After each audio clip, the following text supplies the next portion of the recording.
Les fables de La Fontaine. La mort et le mourant.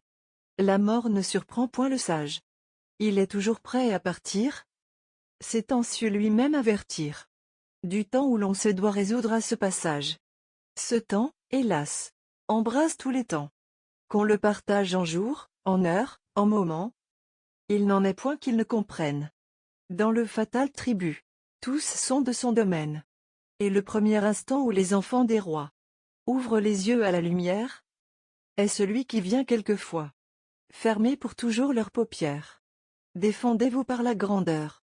Alléguez la beauté, la vertu, la jeunesse. La mort ravit tous sans pudeur.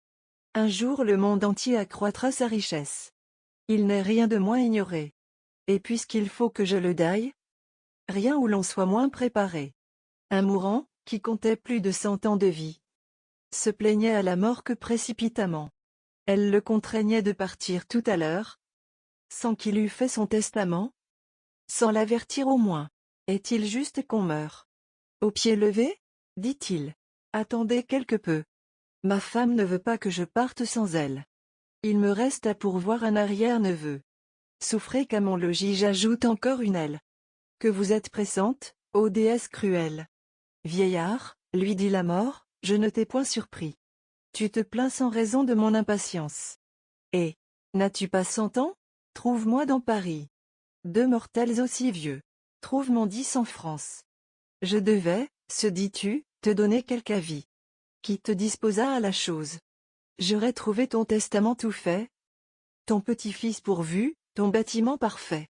Ne te donna-t-on pas des avis, quand la cause du marché et du mouvement, quand les esprits, le sentiment, quand tout faillit en toi, plus de goût, plus d'ouïe.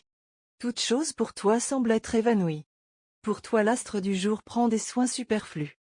Tu regrettes des biens qui ne te touchent plus.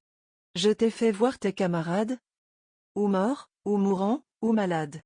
Qu'est-ce que tout cela, qu'un avertissement? Allons, vieillard, et sans réplique. Il n'importe à la République que tu fasses ton testament. La mort avait raison, je voudrais qu'à cet âge, on sortît de la vie ainsi que d'un banquet, remerciant son hôte, et confie son paquet. Car de combien peut-on retarder le voyage? Tu murmures, vieillard. Vois ces jeunes mourir. Vois les marcher, vois les courir. À des morts, il est vrai, glorieuse et belle, mais sûre cependant, et quelquefois cruelle. J'ai beau te le crier, mon zèle est indiscret. Le plus semblable mort meurt le plus à regret.